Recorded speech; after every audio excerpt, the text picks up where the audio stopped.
अऊज़ुबिल्लाहिमिनश्शैतानिर्रजीम बिस्मिल्लाहिर्रहमानिर्रहीम। प्यारे दोस्तों, उम्मीद है आप सब खैरियत से होंगे। आज हम आपके साथ एक ऐसी सबक आमोज़ कहानी जो है वो शेयर करने जा रही हूँ। उम्मीद है आपको ये कहानी पसंद आएगी। इस कहानी से आपको हौसला और उम्मीद भी मिलेगी और आपको ये भी पता चलेगा कि कुछ ना होते हुए भी कैसे बहुत कुछ बना जा सकता है। दोस्तों, 16 अप्रैल 1889 को लंदन शहर में एक बच्चा पैदा हुआ।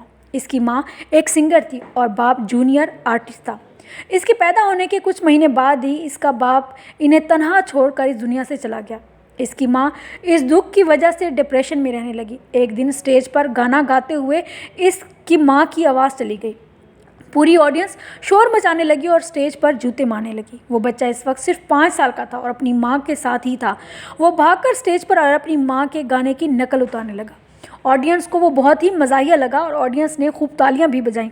इसकी माँ पहले ही डिप्रेस थी, आवाज़ बंद होने की वजह से और जॉब छूट जाने की वजह से वो तकरीबन पागल हो गई थी और इसे पागल खाने में दाखिल करवा दिया गया। इस वक्त इस बच्चे की उम्र सिर्फ 8 साल थी और ये इस बच्चे के लिए मुश्किल तरीन दौर था। माँ बाप के बग़ैर वो अकेला रह गया था और अकेले में रहकर उसकी हिम्मत नहीं हो रही थी कि वो अपने लिए क्या करे, कैसे काम करे। अब चूँकि वो बिल्कुल अकेला रह गया था, इसने हिम्मत नहीं हारी और स्टेज शो करके लोगों को हंसाता था और अपने दुख को भूलकर भी वो लोगों के चेहरों पर खुशियां बिखेरता था। इसकी कोशिश थी कि इसे किसी फिल्म में काम करने का मौका मिल जाए।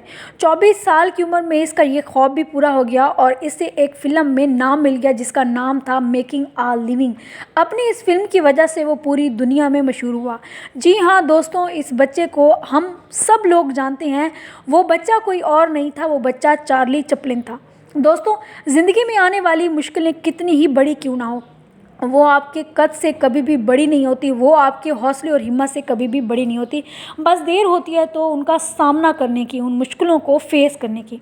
अगर वो बच्चा इतनी मुश्किलों के बाद भी, इतने दुखों और तकलीफ़ों के बाद भी लोगों के चेहरों पर मुस्कुराहट बिखेर सकता है, इतनी कामयाबी हासिल कर सकता है, तो फिर आप और मैं क्यों नहीं। हमें छोटी सी तकलीफ़ होती है, छोटा सा दुख आता है, छोटी सी मुसीबत होती है तो हम उसी का रोने बैठ जाती हैं, जबकि आगे बढ़ने की हिम्मत नहीं कर पाते। अगर हम दुखों को भूलकर ज़िंदगी में आगे बढ़ते रहें तो हो सकता है हम वो सब भी पा लेंगे जो खो गया था। लेकिन अगर हम इस दुख को साथ लेकर चलेंगे तो अपनी ज़िंदगी खुद अपने ही हाथों से बर्बाद कर देंगे। और ज़िंदगी में हर रोज़ कुछ ना कुछ नया ज़रूर सीखना चाहिए और कुछ ना कुछ नया ही सोचना चाहिए। चार्ली का करीबी दोस्त अल्बर्ट आइंस्टाइन कहता है कि मेरी ज़िंदगी में खुशियों की रोशनी बिखेरने वाला कोई और नहीं था, वो चार्ली चैपलिन था। काश मैं भी चार्ली की तरह बन सकूं, जो लोगों के चेहरों पर मुस्कुराहट बिखेर देता है, चाहे लोग कितने ही दुख में और गम में क्यों ना हो।